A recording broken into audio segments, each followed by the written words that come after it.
Head and Heart Letter by Thomas Jefferson, 1786. Forward. In the spring of 1786, while serving as the U.S. Minister to France, Jefferson met, and probably fell in love with, a young married Englishwoman named Maria Cosway. Just after Cosway left Paris in October, Jefferson composed this remarkable letter to her, in which his head argued with his heart. To Maria Cosway. My dear Madam, having performed the last sad office of handing you into your carriage at the Pavilion de Saint-Denis, and seen the wheels get actually into motion, I turned on my heel and walked, more dead than alive, to the opposite door, where my own was awaiting me. Mr. d'Anquerville was missing. He was sought for, found, and dragged downstairs. We were crammed into the carriage, like recruits for the Bastille, and not having soul enough to give orders to the coachman, he presumed Paris our destination, and drove off. After a considerable interval, silence was broke with a Je suis vraiment affligé du départ de si bon gens. This was a signal for a mutual confession of distress. We began immediately to talk of Mr. and Mrs. Conway, of their goodness, their talent, their amiability. And though we spoke of nothing else, we seemed hardly to have entered into matter when the coachman announced the Rue Saint-Denis, and that we were opposite Mr. d'Anquerville. He insisted on descending there and traversing a short passage to his lodgings. I was carried home, seated by my fireside, solitary and sad. The following dialogue took place between my head and my heart. Head. Well, friend, you seem to be in a pretty trim. Heart. I am indeed the most wretched out of all the earthly beings, overwhelmed with grief, every fiber of my frame distended beyond its natural powers to bear. I would willingly meet whatever catastrophe should leave me no more to feel or to fear. Head. These are the eternal consequences of your warmth and precipitation. This is one of the scrapes into which you are ever leading us. You confess your follies indeed, but still you hug and cherish them, and no reformation can be hoped, where there is no repentance. Heart. Oh, my friend, this is no moment to upbraid my foibles.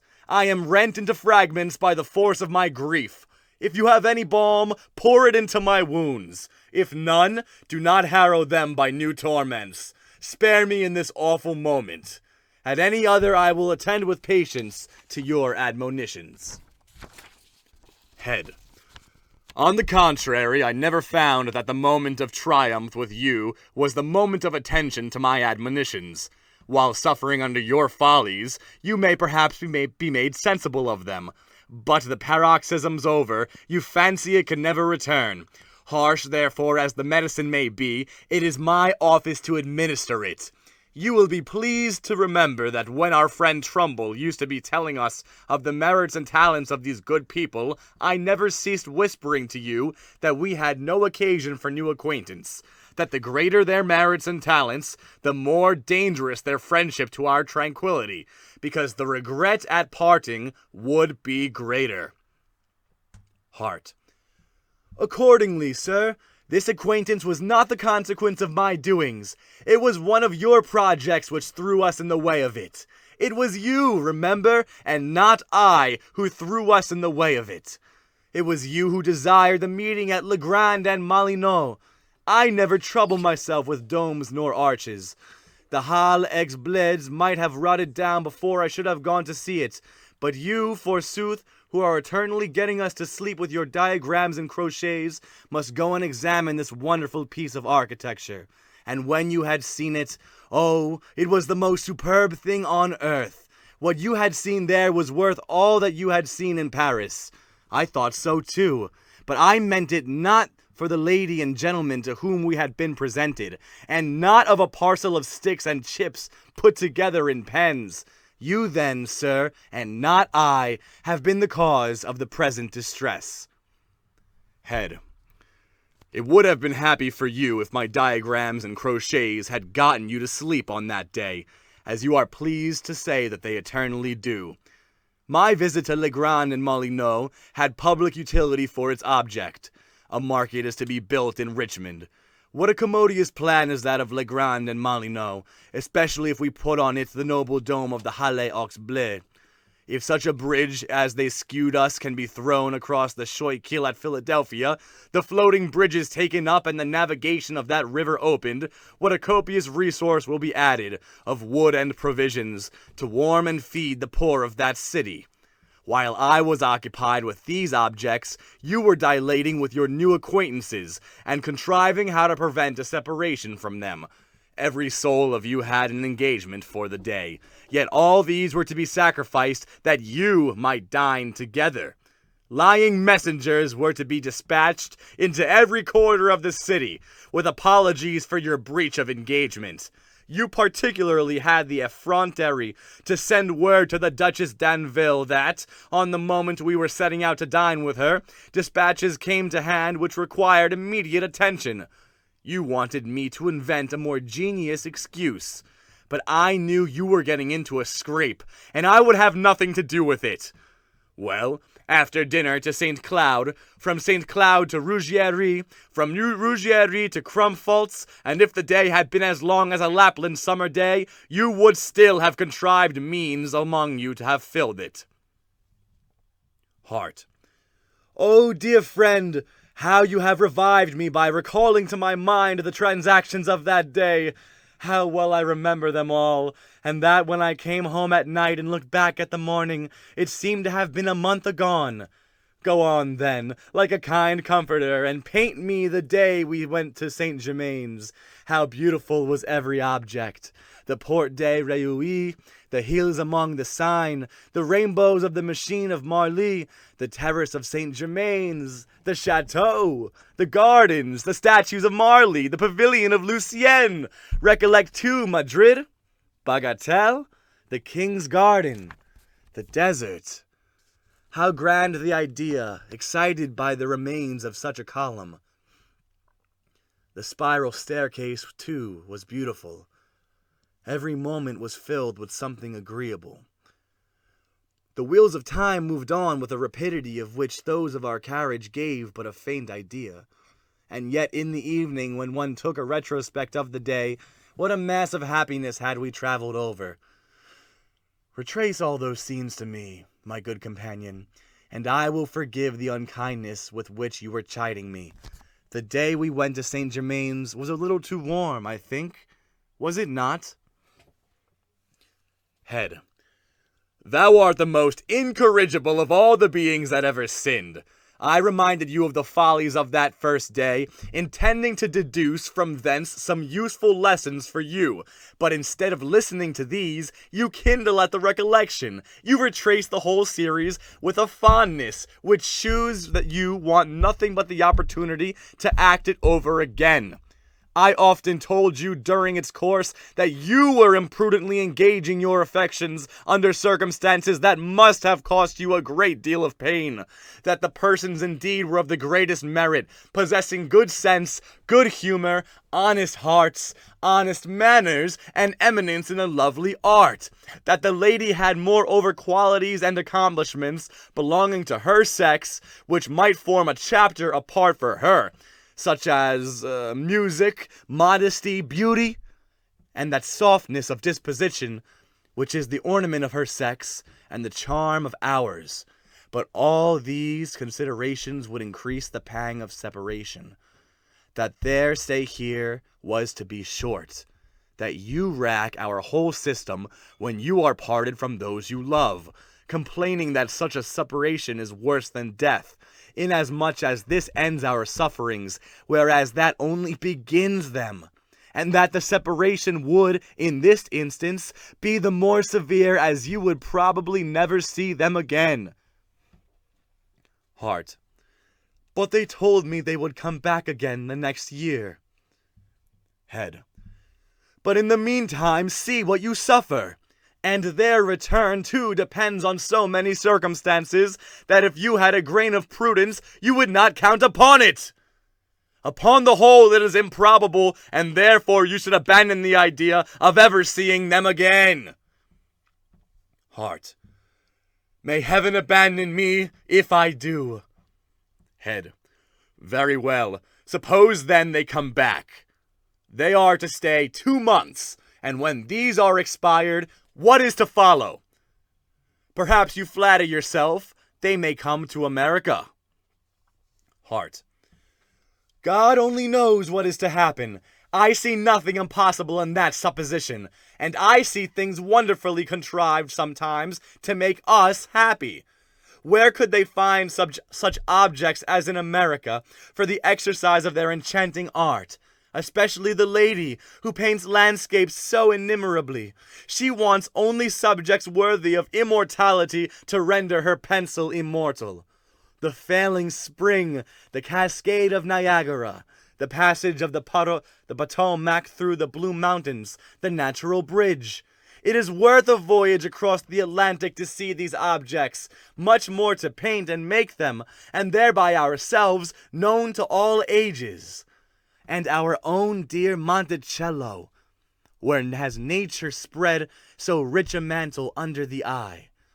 Mountains, forests, rocks, rivers, with what majesty do we there ride above the storms! How sublime to look down into the workhouse of nature, to see her clouds, hail, snow, rain, thunder, all fabricated at our feet!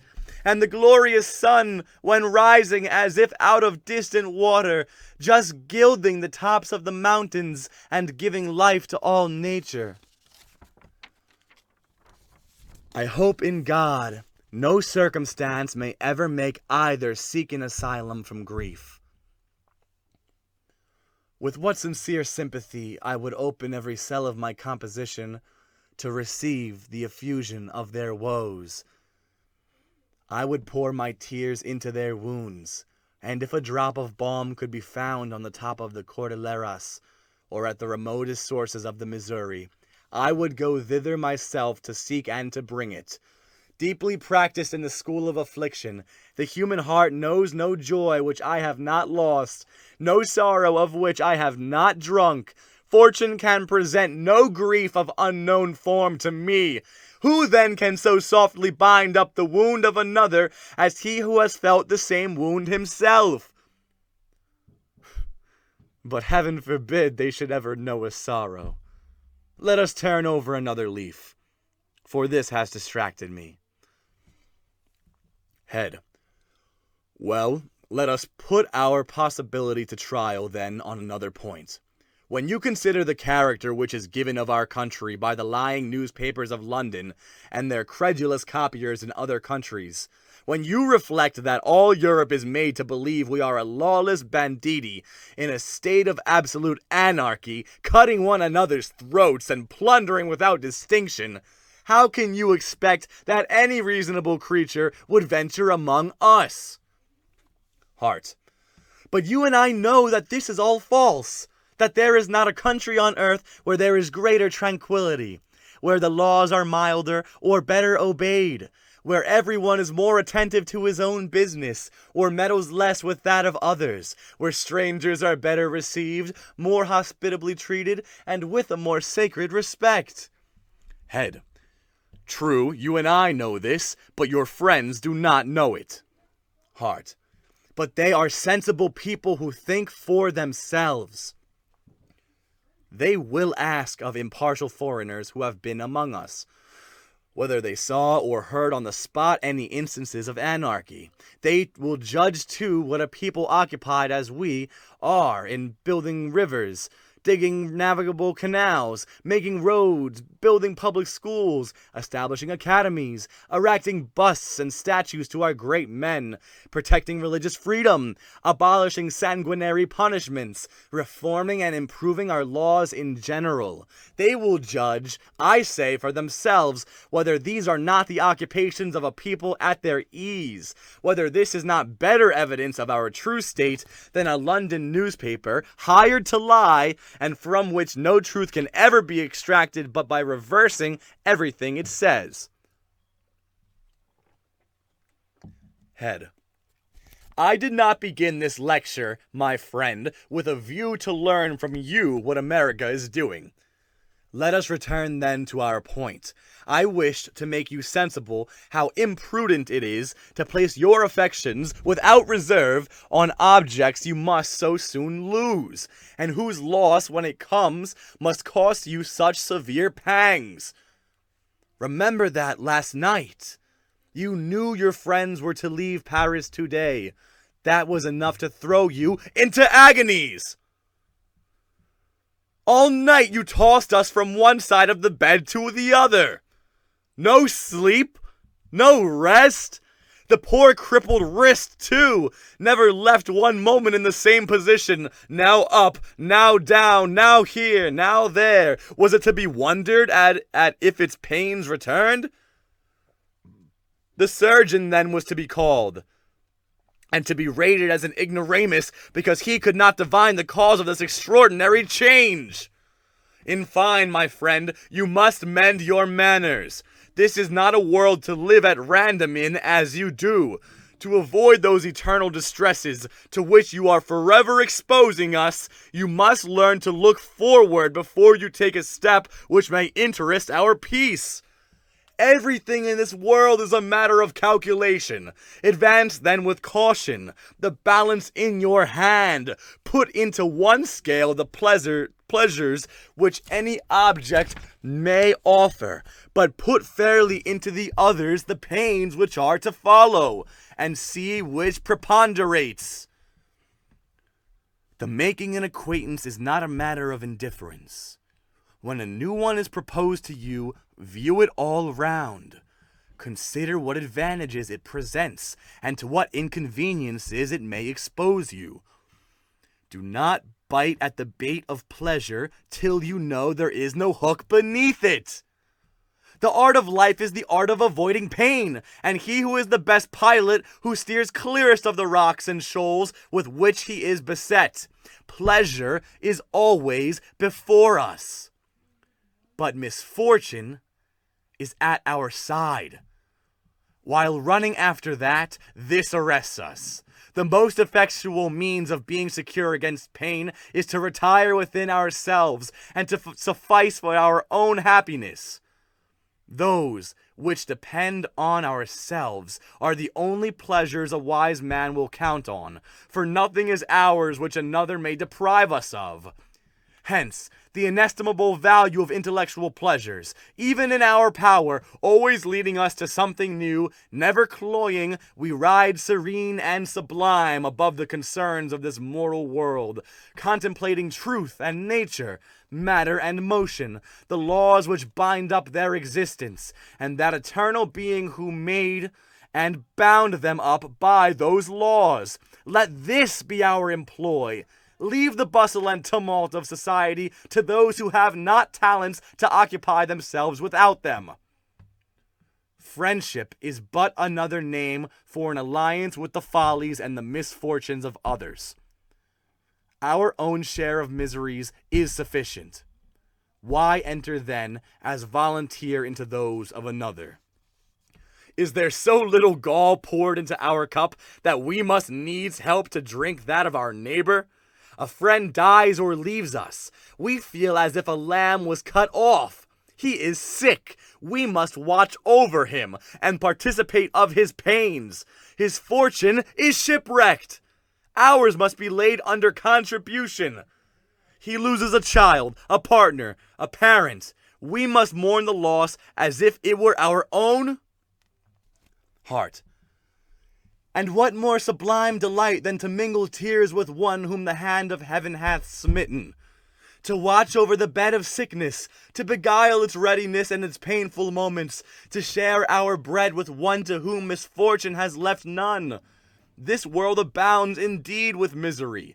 To lighten its burden, we must divide it with one another.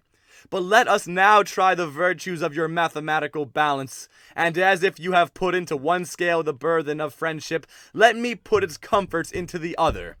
When languishing then under disease, how grateful is the solace of our friends! How are we penetrated with their assiduities and their attentions!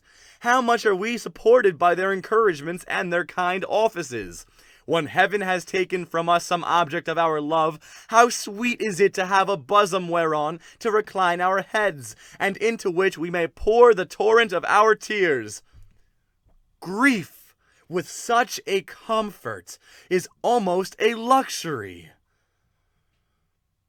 In a life where we are perpetually exposed to want and accident, yours is a wonderful proposition, to insulate ourselves of self-sufficiency.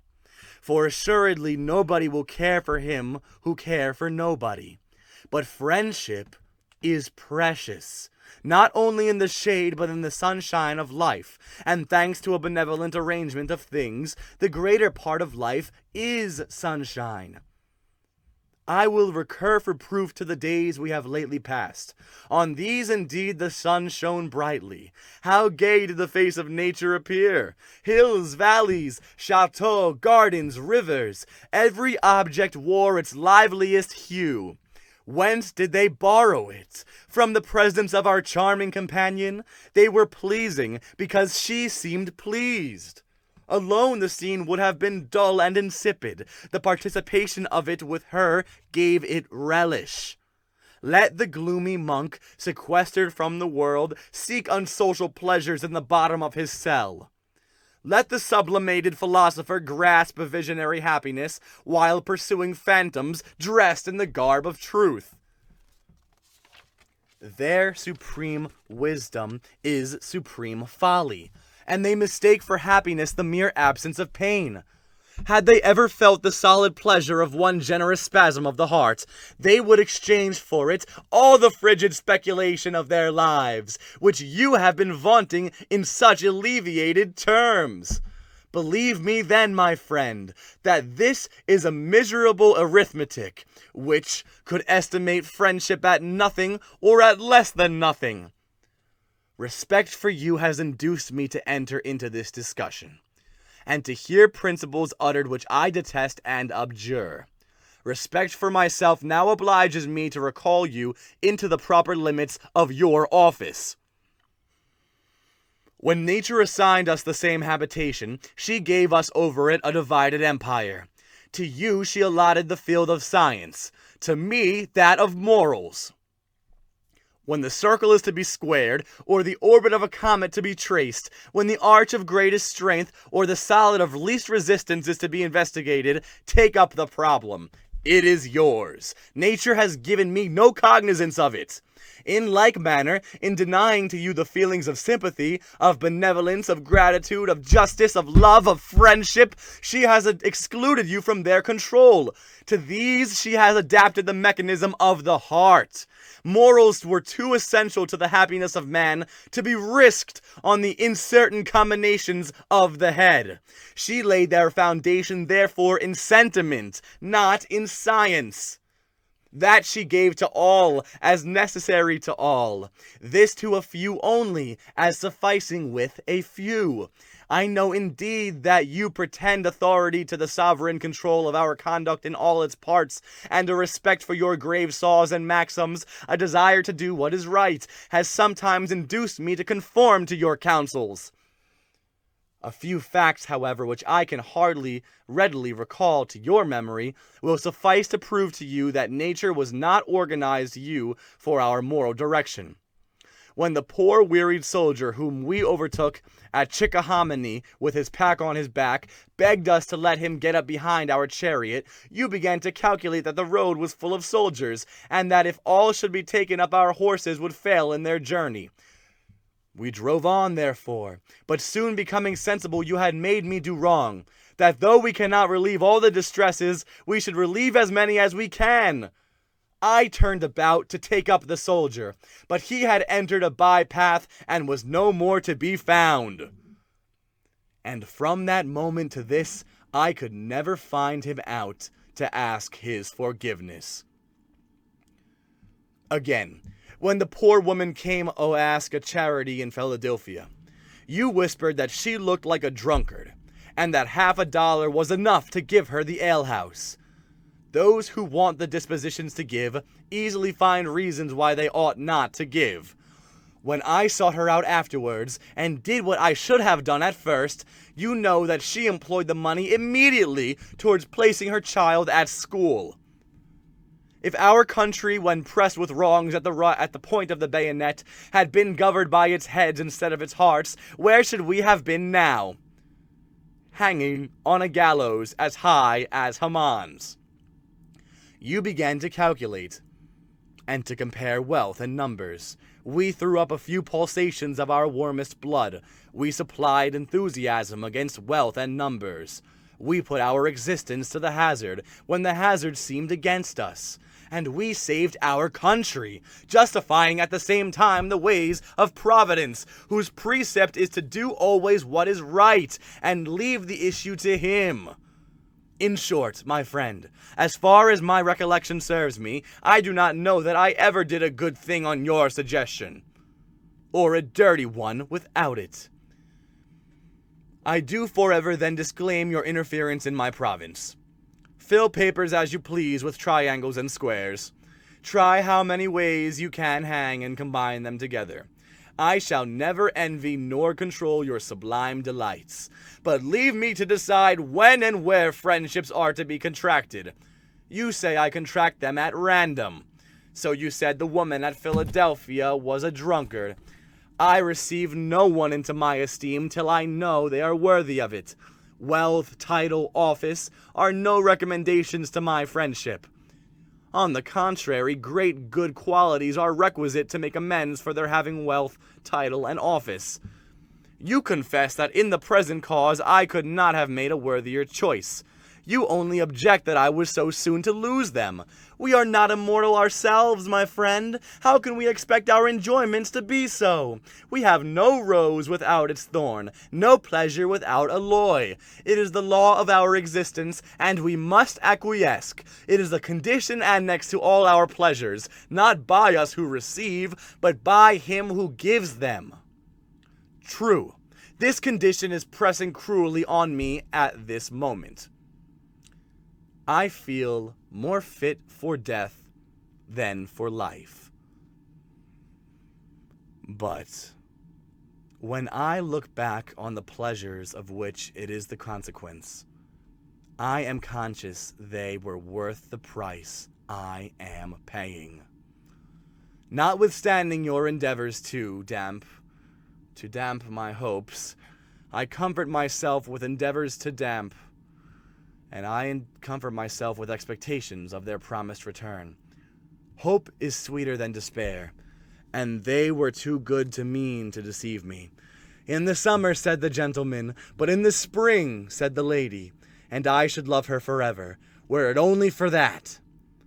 Know then, my friend, that I have taken these good people into my bosom, that I have lodged them in the warmest cell I could find, that I love them, and will continue to love them through life, that if fortune should dispose them on one side the globe, and me on the other, my affections shall pervade that its whole mass to reach them. Knowing then my determination, attempt not to disturb it. If you can at any time furnish matter for their amusement, it will be the office of a good neighbor to do it.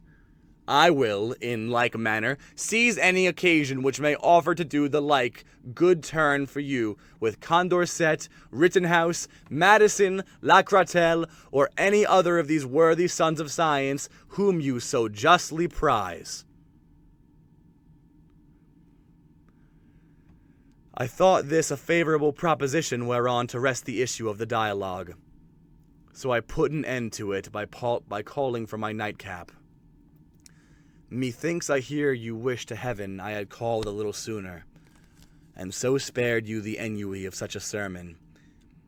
I did not interrupt them sooner because I was in a mood for hearing sermons. You too were the subject, and on such a thesis I never think the theme long, not even if I am to write it, and that slowly and awkwardly, as now, with the left hand, but that you may not be discouraged from a correspondence which begins so formidably. I will promise you on my honor that my future letters shall be of reasonable length. I will even agree to express but half my esteem for you, for fear of cloying you with too full a dose. but on your part, no curtailing. If your letters are as long as the Bible, they will appear short to me. Only let them be brimful of affection. I shall read them with the dispositions with which Harlequin in Les Deux Billets spelt the words J'ai t'aimé, and wished that the whole alphabet had entered into their composition. We have had incessant rains since your departure. These make me fear for your health, as well as that you had had an uncomfortable journey. The same cause has prevented me from being able to give you any account of your friends here. This voyage to Fontainebleau will probably send the Count de Mostier and the Marquise de Brehan to America. D'Anquerville promised to visit me, but has not done it as of yet. De Latude comes sometimes to take family soup with me, and entertains me with anecdotes of his 35 years' imprisonment, and how feral is the mind of man which can make the Bastille and dungeon of Vincennes yield interesting anecdotes. You know this was for making 4 verses on Mai de Pompadour, but I think you told me you did not know the verses. They were these: sans esprit, sans sentiment, sans être belle, ni neuve. En France, en pays avoir eu première amante, Pompadour en y éprouvé. I have read the memoir of his 3 escapes. As to myself, my health is good, except my wrist, which mends slowly, and my mind, which mends not at all, but broods constantly over your departure. The lateness of the season obliges me to decline my journey into the south of France. Present me in the most friendly terms to Mr. Cosway, and receive me into your own recollection with a partiality and a warmth, proportioned not to my own poor merit, but to the sentiments of sincere affection and esteem with which I have the honor to be, my dear Madame, your most obedient, humble servant.